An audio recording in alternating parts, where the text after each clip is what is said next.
पद्मालयायै नमः ॐ पद्मायै नमः ॐ शुचये नमः ॐ स्वाहायै नमः ॐ स्वधायै नमः ॐ सुधायै नमः ॐ धन्यायै नमः ॐ हिरण्मय्यै नमः ॐ लक्ष्म्यै नमः ॐ नित्यपुष्टायै नमः ॐ विभावर्यै नमः ॐ अदित्यै नमः ॐ दित्यै नमः ॐ दीप्तायै नमः ॐ वसुधायै नमः ॐ वसुधारिण्यै नमः ॐ कमलायै नमः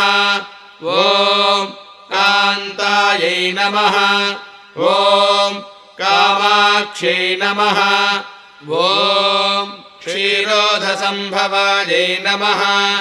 ॐ अनुग्रहप्रदायै नमः ॐ बुद्धये नमः ॐ अनघायै नमः ॐ हरिवल्लभायै नमः ॐ अशोकायै नमः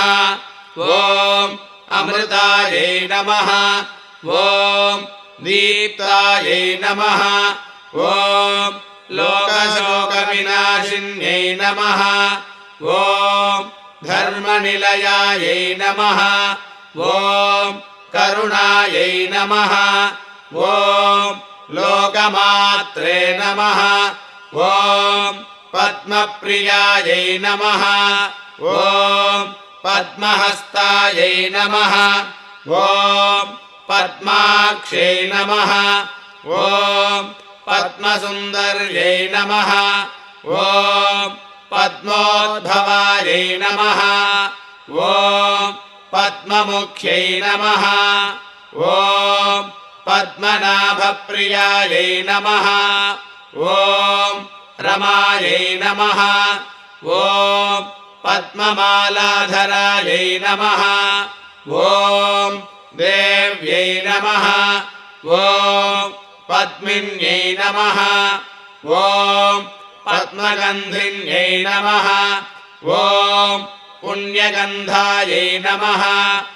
ॐ सुप्रसन्नायै नमः ॐ प्रसादाभिमुख्यै नमः ॐ प्रभायै नमः ॐ चन्द्रवदनायै नमः ॐ चन्द्रायै नमः ॐ चन्द्रसहोदर्यै नमः ॐ चतुर्भुजायै नमः ॐ चन्द्ररूपायै नमः ॐ इन्दिरायै नमः ॐ इन्दुशीतलायै नमः ॐ आह्लादजनन्यै नमः ॐ पुष्ट्यै नमः ॐ शिवायै नमः ॐ शिवकर्यै नमः ॐ सत्यै नमः ॐ विमलायै नमः ॐ विश्वजनन्यै नमः ॐ तुष्ट्यै नमः ॐ दारिद्र्यनाशिन्यै नमः ॐ प्रीतिपुष्करण्यै नमः ॐ शान्तायै नमः ॐ शुक्लमाल्याम्बरायै नमः ॐ श्रियै नमः ॐ भास्कर्यै नमः ॐ बिल्वनिलयायै नमः ॐ वरारोहायै नमः ॐ यशस्विन्यै नमः ॐ वसुन्धरायै नमः ॐ उदाराङ्गायै नमः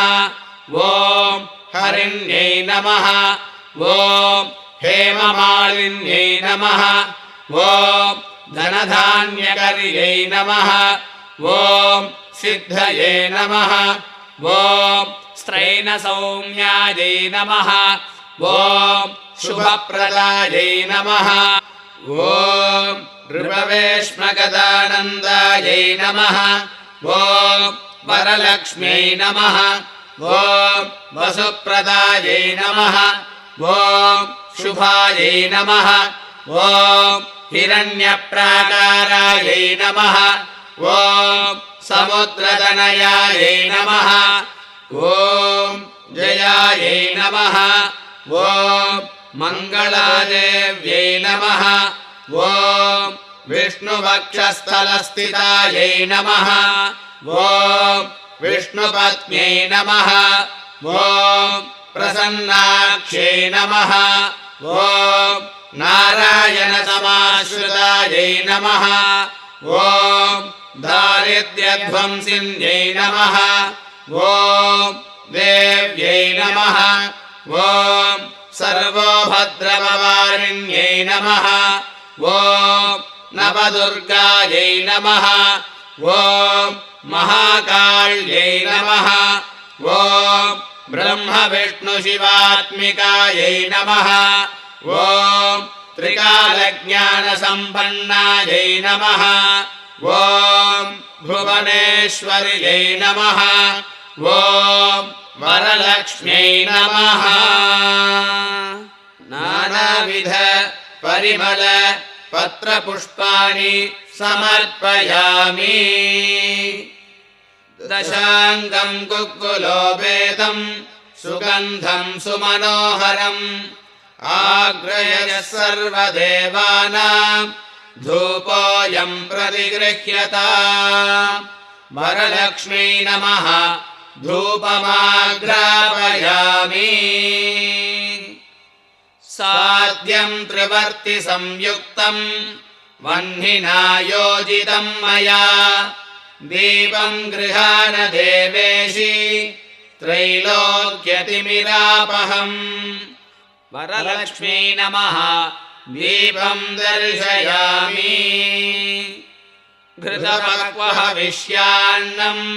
पायसं च सुकर्गरं नानाविधं च